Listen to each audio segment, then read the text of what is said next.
brought to you by Higher and ITEL. Who got a fever? Sonido Investido. Conectado. प्रधानमंत्री नरेंद्र मोदी 21 दिसंबर को Kuwait दौरे पर जा रहे हैं। 43 साल बाद कोई भारतीय प्रधानमंत्री कुवैत जा रहा है। इसके पहले 1981 में तत्कालीन प्रधानमंत्री इंदिरा गांधी गई थी। पीएम मोदी के दौरे पर क्या क्या होने वाला है? पीएम और कुवैत की सीनियर लीडरशिप के बीच द्विपक्षीय वार्ता होगी। पीएम मोदी कुवैत में मौजूद भारतीय समुदाय के लोगों से मिलेंगे। विदेश मंत्रालय के मुताबिक भारत और कुवैत के बीच अलग अलग क्षेत्रों में साझेदारी बढ़ाने पर जोर दिया जाएगा। पीएम मोदी के दौरे से पहले 18 दिसंबर को विदेश मंत्रालय ने एक बयान जारी किया। लिखा, पीएम मोदी कुवैत के अमीर शेख मिशाल अल अहमद अल सबा के न्योते पर कुवैत जा रहे हैं। आप जानते ही होंगे कि कुवैत में राजशाही चलती है और वहाँ हेड ऑफ स्टेट होते हैं अमीर। ये मुल्क का सबसे ताकतवर पद होता है। कुवैत के सभी अमीर अल सबा डायनेस्टी के सदस्य होते हैं। प्रधानमंत्री का कुवैत जाना किन मायनों में खास है, अब ये भी जान लेते हैं।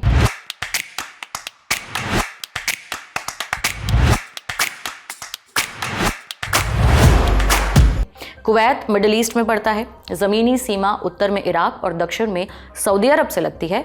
कोस्ट लाइन करीबन 500 किलोमीटर लंबी है। 1961 में कुवैत को ब्रिटेन से आज़ादी मिली। इसके बाद कुवैत से औपचारिक तौर पर संबंध स्थापित करने वाले सबसे पहले देशों में एक भारत था। इस वक्त कुवैत गल्फ कोऑपरेशन काउंसिल को हेड करता है, इसलिए उसके मिडिल ईस्ट में अपनी एक अहमियत है। अब जब प्रधानमंत्री कुवैत जा रहे हैं तो इस दौरे से भारत को गल्फ देशों के साथ रिश्ते मजबूत करने में मदद मिलेगी, ऐसी उम्मीद है। इस संबंध में हमने जानकारों से भी बात की। पूछा कि प्रधानमंत्री का ये दौरा किन किन मायनों में अहम होने वाला है। प्रधानमंत्री मोदी ने काफी गल्फ की जो मोनार्कीज थी, जो किंगडम्स थी, उन पे टाइम और एफर्ट स्पेंड किया है। वो चाहते हैं कि ये रिलेशनशिप डीपन हो, क्योंकि उन्होंने उनकी तरफ से भी एक चाहत देखी। उनकी तरफ से क्या चाहत है ये मैं आपको बताता हूँ। उनकी तरफ से हिंदुस्तान का क्या आकर्षण है। वो अब तक ज्यादातर अमेरिका पे डिपेंडेंट थे। अमेरिका में ही अपना सारा पैसा पूंजी वहीं निवेश करते थे। उनकी सिक्योरिटी पे भी निर्भर थे। अब वो चाहते हैं कि वो अमेरिका के अलावा कहीं और डालें पैसा। तो वो चाइना में भी डाल रहे थे पैसा, अब वो हिंदुस्तान में भी वो पैसा डालना चाह रहे हैं, क्योंकि इनके पास हर कंट्री के पास एक इन्वेस्टमेंट अथॉरिटी है, फंड्स हैं, जो तेल से निकलता है पैसा उसको कहीं इन्वेस्ट करते हैं। तो यूएई भी हिंदुस्तान में इन्वेस्ट कर रहा है। कुवैत ने भी $10 बिलियन इन्वेस्ट किए हुए हैं हिंदुस्तान में। सऊदी भी कर रहा है। तो कहीं हमारे इंफ्रास्ट्रक्चर में डाल रहे हैं पैसा, कहीं हमारे स्टॉक मार्केट में डाल रहे हैं, कहीं हमारे जॉइंट वेंचर्स में डाल रहे हैं। तो कुवैत के साथ हमारा वो भी है एक बहुत ही अहम मुद्दा। और दूसरा है कि हमारे 10 लाख हिंदुस्तानी वहाँ पे काम करते हैं, जो अपनी रेमिटेंसेस पूंजी घर भेजते हैं, सेविंग भेजते हैं, तो वो भी एक है। कुवैत के साथ एक और खास बात है, इस मुल्क में कुवैती लोगों की जनसंख्या महज 31.7% है। बाकी के लोग अलग अलग देशों से आते हैं। यानी कुवैत की गलियों में अगर आपसे 4 लोग टकराएं तो समझिए उनमें से 3 कुवैती नहीं होंगे। अब इससे भी खास बात यह है कि उन 4 में से एक तो भारत का जरूर होगा। कुवैत में भारतीयों की जनसंख्या 21% है। भारतीय समुदाय कुवैत में सबसे बड़ा प्रवासी समुदाय है, आम जनसंख्या की दृष्टि से भी और वर्कफोर्स की दृष्टि से भी।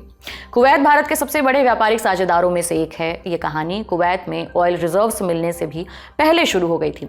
1930 में कुवैत में ऑयल रिजर्व्स की खोज हुई। इसके पहले कुवैत की अर्थव्यवस्था ज्यादातर समुद्री व्यापार पर निर्भर थी। इसमें भी भारत का अहम रोल था। कुवैत से खजूर, मोती, अरबी घोड़े समुद्री रास्ते से भारत आते और बदले में लकड़ी, अनाज, कपड़े और मसाले कुवैत ले जाते। हालिया समय की बात करें तो दोनों देशों के बीच फाइनेंशियल ईयर 2023-24 में करीबन 90,000 करोड़ रुपए का व्यापार हुआ है। कुवैत भारत का 6वां सबसे बड़ा कच्चा तेल सप्लायर है।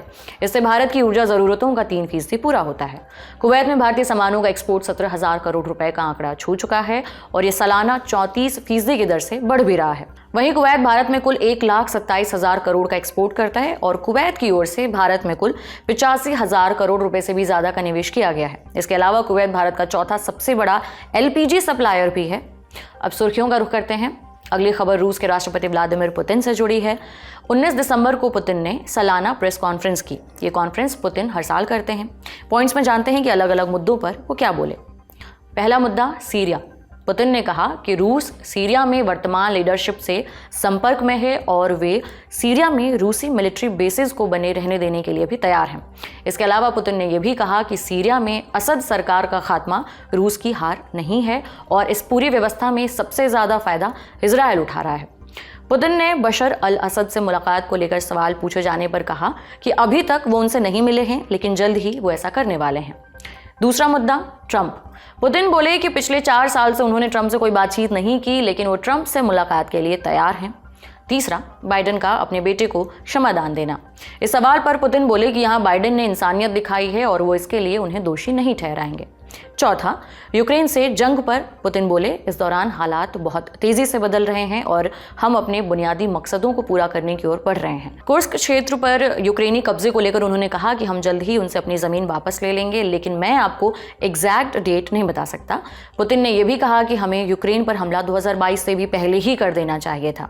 पांचवा, यूक्रेन से बातचीत पर पुतिन बोले हम बातचीत और नेगोशिएशन के लिए तैयार हैं, लेकिन यूक्रेन ही ऐसा नहीं चाहता।